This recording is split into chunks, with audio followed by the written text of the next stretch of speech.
Hello and welcome back to the next episode of my Ottoman Empire Campaign. This is F and I'm glad that you're here to join me. So we're currently sitting in the year 1703. I thought it might be good to start this episode with just getting a feel of where we are currently, what state the empire is currently in, then take a step back and look at the rest of the world before we dive in to the nitty-gritty of this campaign. So first of all, as we can see, the current state of the empire, not much movement in the European side of the empire's territories, no attacks currently from Russia, Poland or Austria, which is quite good. We do have a little contention in the Peloponnese with attacking the city of Patras, which is currently controlled by the Venetian Republic. And if we move eastwards towards Anatolia and the Middle East, obviously no major concerns there currently. We still hold on to all of our current territory. Again, there could be future issues from Persia, but we don't expect much to happen, at least in the short term. They do currently have military access to our territory. The other major area of contention is Tbilisi in Georgia, where we're currently sieging the city, and we hope to take that city imminently. As far as the current state of the empire, government, we are still doing quite well. Obviously, treasury income is not too bad, sitting at around 7,100 per turn, providing no sea trades or no ports are attacked. We currently have a lower classes on a slightly lower tax bracket just to ensure that stability within the empire, and we have all maximum number of cabinet members in place. We do need to eventually look for a replacement for the navy, so the Vizier of the Seas.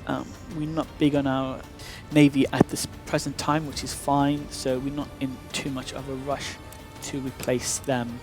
Obviously, government popularity is on the rise, even though Mustafa II's skills or traits are not the best. Hopefully the next replacement monarch will do a better job. But again, with the Grand Vizier leading the charge, we have also a good treasurer in place at the moment, justice minister as well, so that's really, really good. And then our army minister, Vizier of the Army, is really, really good. They are all aging a bit, some of them in their 40s and 50s, with only one, the treasury minister, in his 30s, and obviously the sultan at the end of his 30s. So research, we continue down the military tree, hoping to try and get to European doctrine, socket bayonets and fire by rank. Can't wait until we can get the Nazim-e-Sadit troops in place, but until then the Israelis will do. So that is the current state of the empire. We can also see that we're currently at war with Venice, Dagestan due to our attack on Georgia and Russia, and we are trading with most of the major powers and a subset of the minor powers. So all in all, we're not doing too badly.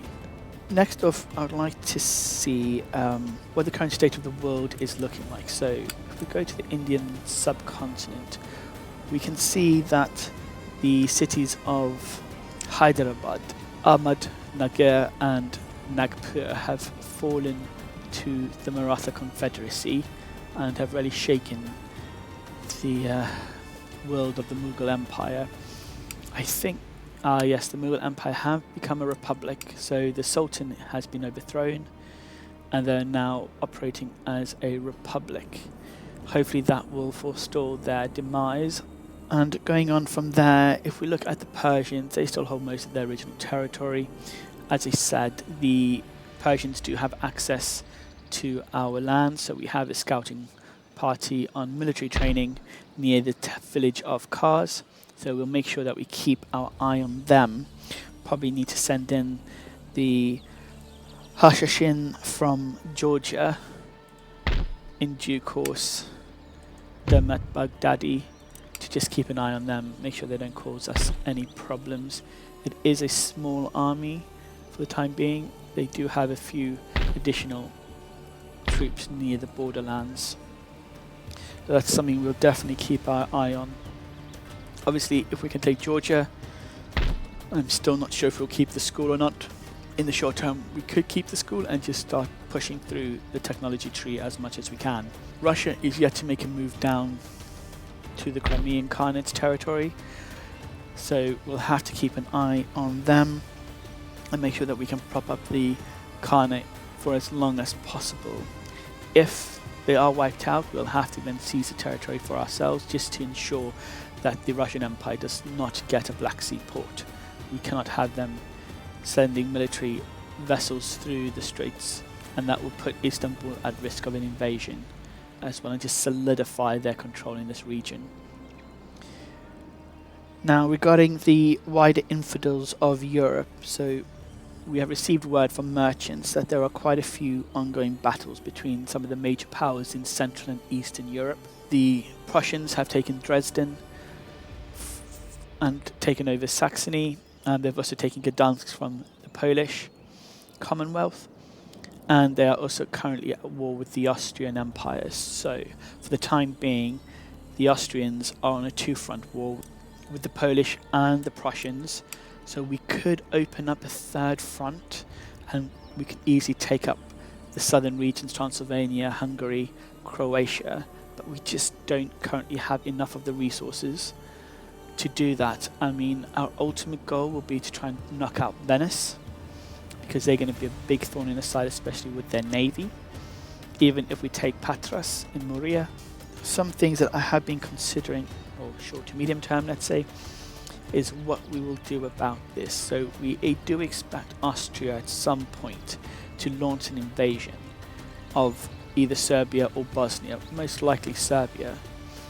So we could do a route through the coastal regions and go through Split, Vodis, Zadar and Rijeka to then launch an attack on Trieste, cripple their trade, and then move straight on to Venice. Or alternatively, we could get our troops into the fort at Kiljuk or at the farmlands of Prijedor, and then launch a quick attack on Zagreb, take the city, and then ignore Austria proper and Hungary and move straight to Venice. But again, it depends on how this will all play out. If we move our troops along the coastline, obviously that will potentially leave Bosnia and Serbia exposed, potentially even Bulgaria. If we have our troops up in the farmlands or near the fort, we could offer better protection in case an army came down through Hungary. So it's something we'll have to keep our eyes on. We currently have a predicament where we have one major field army north of the Bosphorus and one south of the Bosphorus. We have our Western European army led by Damat Ali. This army will be our main army for the short term, needing to defend this entire territory of the Balkans, but they might be needed in an emergency down to defend Cairo. Now we know our spies have seen a British fleet cross through the Straits of Gibraltar, so they could be coming for Cairo. It is a small army and it should be able to be repelled, but we need to be mindful of this. So it could be that in the short term the Western Army needs to be sent on an emergency expedition down to Cairo to forestall any capture of the city and the region. We are upgrading the territory, but we do not have any additional troops currently being recruited in this area, so it's gonna be tight. It's gonna be really tight, depending on if everything plays into our hands and we have the resources to get those troops across. We also want to take over Tbilisi, end the siege and claim the territory for the Sultan and for the Empire. So this is where we are currently. So I think what we will look to do is to lay siege to Patras and capture the city in the name of the Sultan, and then we'll do the same at Tbilisi and knock out Georgia.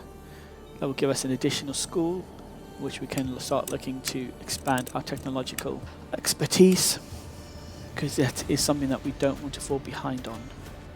As we go to the state of the Americas, not much has changed here from what we can understand. The French have their original territories. 13 colonies still exist, and Spain has taken no new territories. They still have New Spain, so all the colonial territories are still as they were at the start, including some of the Native American territories. So I think without further ado, what we'll do is we'll launch the attack on Morea, and then we will move to take out Georgia. And then next turn, I think we'll try and assess the situation, at least in the next couple of turns, assess the situation and identify what our next plan of action is. So for now, we'll get these organ guns into play. I do like the organ guns. And let's take out the Venetians. Let's see what they have to offer us. There's no fort, so this should be a nice slam dunk for us. So, okay, let's see if we can scare the enemy.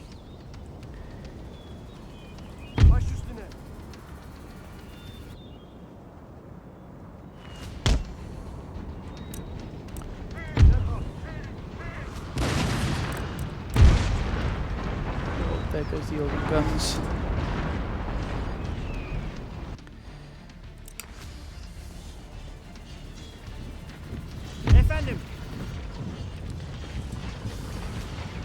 Venetians are moving in closer. Let's see if we can get them. We can see some enemy troops there, firing on citizenry. Got the other cannons firing in the far.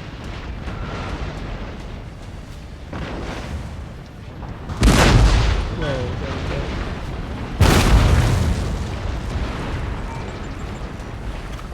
The organ guns are going to be firing. We've got some militia and pikemen there. Okay, so let's bring our troops in. Up there. So they just around.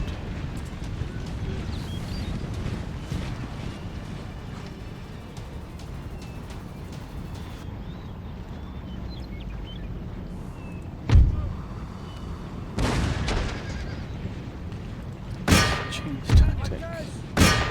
You guys take up those.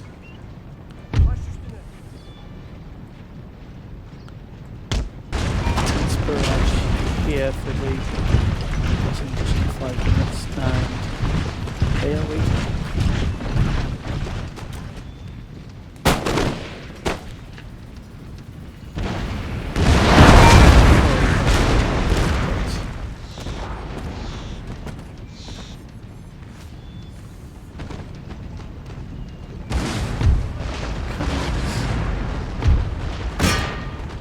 We have left this wide and open.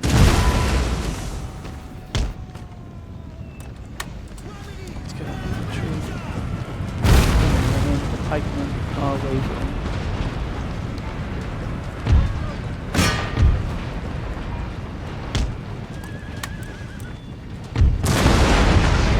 Oh, this is too close for comfort.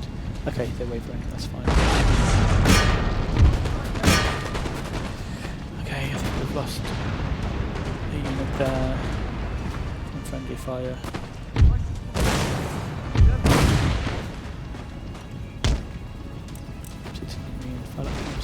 There. Okay, then my commander will fire soon. Okay, continue to attack. Continue to attack there. You guys want to take cover there.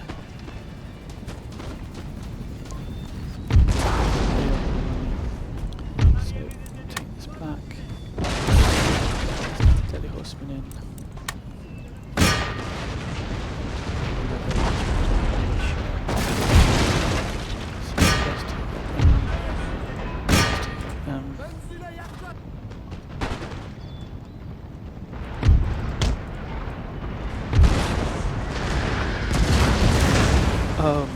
I just ran straight into that. I didn't even realise I had cannons.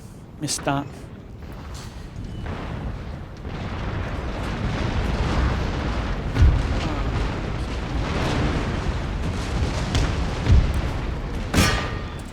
See what's happening here with the cannons. You guys go, the cannons are destroyed. Come on back, come on back, come on back.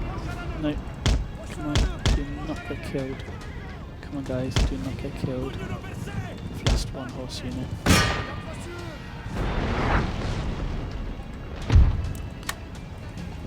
Guys, you guys come there. Let's get you guys all running up there.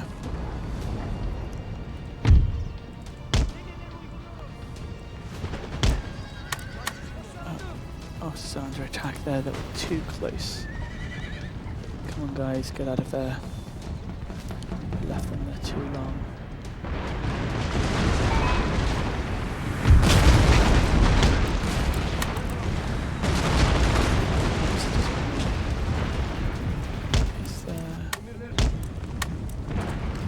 Let's get you guys in there, and how are we faring here? They are broken.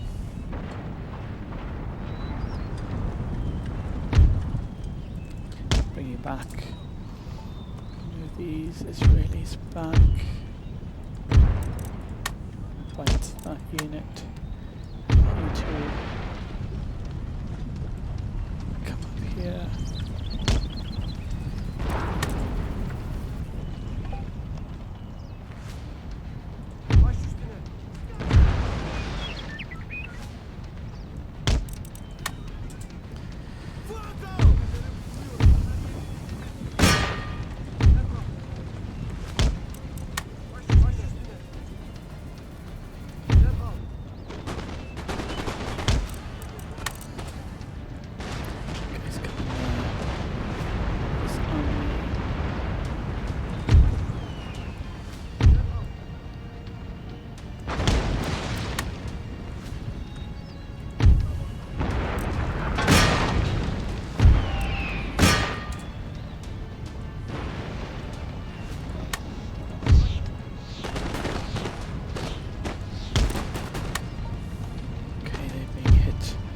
Hard.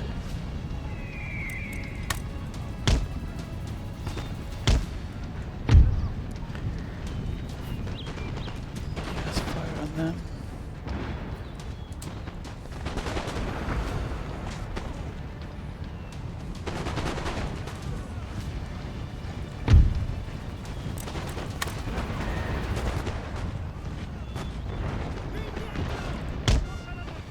Guys, come through.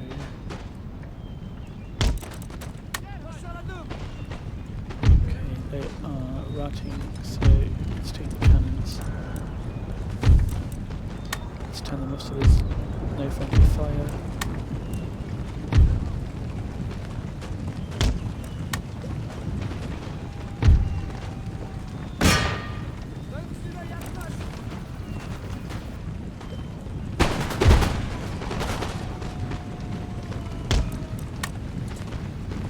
Okay, some of them.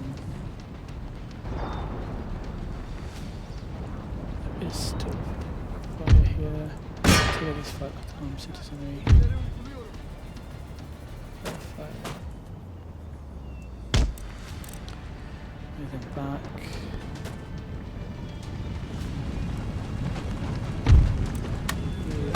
These guys, hopefully there's nothing on the way. Ritirata!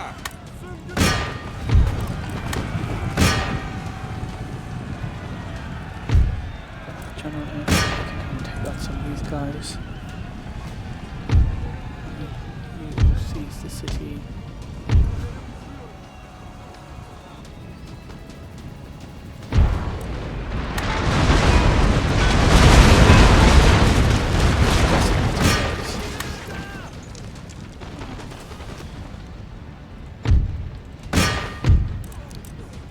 Battle, and let's just speed things up. We've crippled the Venetian garrison in this part of Peloponnese. We'll claim the city, the people for the glory of the empire. General has been killed. Orlando Strozzi. 3 units left, and that's it. So, were some casualties on that end, some friendly fire, especially from the cannons. Let's see, 79 men, not bad at all. Okay, so decent results. Kills 9. They lost no one, 25. That's a good one, Delhi Horsemen, but some of that friendly fire and just mismanagement needs to be improved upon.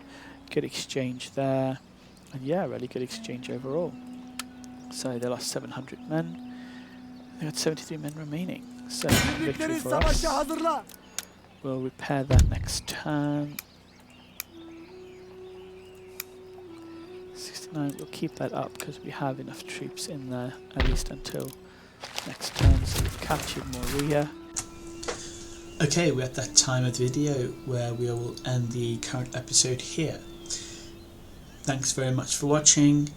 Please feel free to leave a like, subscribe to the channel, leave your comments. I'll do my best to engage with everyone and reply to all comments as they come through. But for now, have a great rest of your day, wherever you may be. This is F signing out. Goodbye.